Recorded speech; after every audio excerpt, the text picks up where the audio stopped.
Hello, and welcome back to another YouTube video. This one's not going to be a tier list. In fact, it's going to be on Ravenous Hydra Graves top. Because I saw Rune make a tweet, and I was very interested. So, I used to play a lot of Graves top. I thought it was really good before it became good.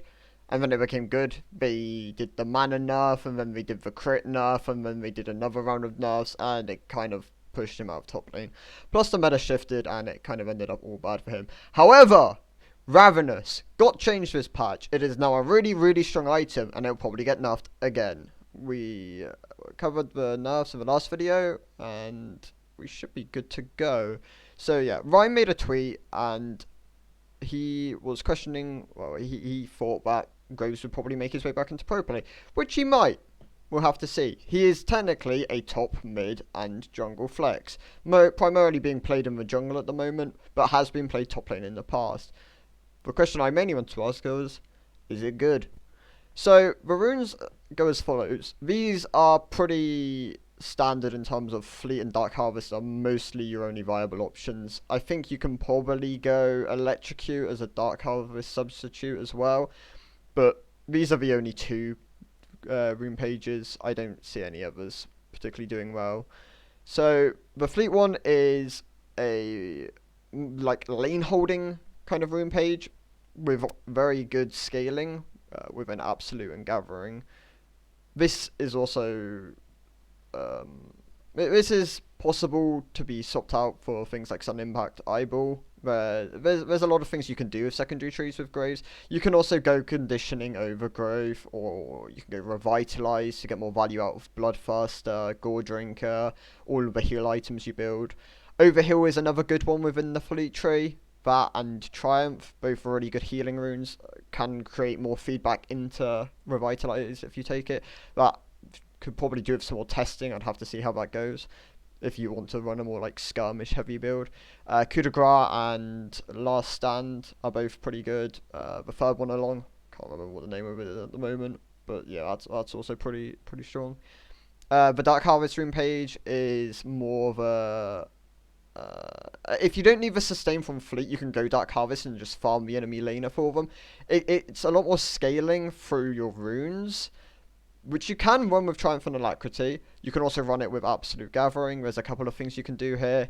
The Armor rune can be swapped out with Health or Magic Resist depending on matchup, whereas the attack speed and the adaptive are mostly set in stone. I guess you can sometimes swap attack speed out for adaptive if you're running Alacrity and you don't need the attack speed as much. The skill order is going to be pretty standard. It's going to be Q into E, and then you can either put a third point into Q to push the wave harder, or you can put a point into W for the slow and the smoke screen.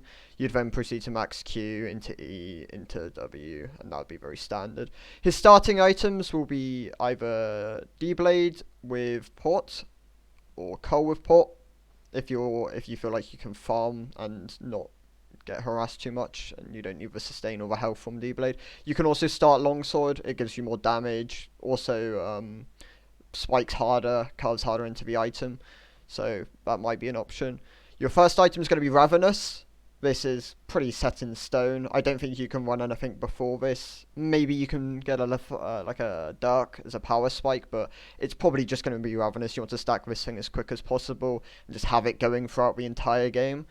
Then you'd run something like Lucidities if you're going a more CDR-centric build. You can run Tab Eyes. I think Tab Eyes are really overrated though, but if you need them into very AD-heavy teams, or like a Quinn, an Argot, stuff like this, it can be really good. Mercs are going to be far more important. You don't want to get CC'd and caught out. Being able to escape is really huge.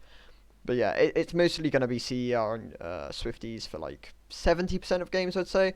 And then Mercs. You can also go Zarkas if you're really snowballing with maybe like the Dark Harvest tree. Low elo, just run people over. The three variations go as follows. You have the crit variation. I really like this. It provides really high one-shot and burst damage. You're supposed to do a lot less than the lethality, and they don't have the same cooldown if you're going with CDR. But you hit like a truck. You can dash into someone's face, one-shot them, and then run away, either using Gale Force or just soak a lot of damage through your Shilbo Bloodthirster combo. When you're playing this build, it's probably going to be Bloodthirster second. You can go collector second if you're snowballing and the enemy team's really squishy, but it's probably going to be Bloodthirster into Shield Bow, into LDR, into IE, or IE LDR. But yeah, if you choose to go collector, then you're either forfeiting the LDR or the IE, and that can feel really bad forfeiting LDR, especially if the team has some armor. The lethality variation is a lot more spell burst orientated as well. This allows you to go Eclipse, a very nice Graves item. It's double nerfed for ranged champions, but it provides you a lot of pen. So as much as this is a lethality variation, the armor pen on this and the armor pen from Shrouders actually makes you a pretty good tank killer as well. But this is a lot more mobile, gives you a lot of high damage. Your spells do a lot more, just not as high up front as your autos with the crit build. The CDR variation is a build which has more recently kind of been experimented with. I like the CDR version. I personally don't think it's as good as the lethality, but I can see in higher elo and more pro orientated games this can be stronger. The Gore Drinker would be the second item. That's pretty standard. You'd run Lucidities with this. You want as much CDR so you can pump out Qs, your E dashes. If you can auto E, it's really, really strong. It allows you to reposition really quickly in fights. Then you'd go into something like Cleaver if you need the pen. This goes up to 30%, which is really strong. More is also a really good item, allows you to sustain through lifeline passive, combined with the shield, holds things like Akali, Katarina, Echo, all these strong champs which are pretty strong at the moment, especially Echo and Eve, very strong junglers at the moment. Maud even, very popular as well.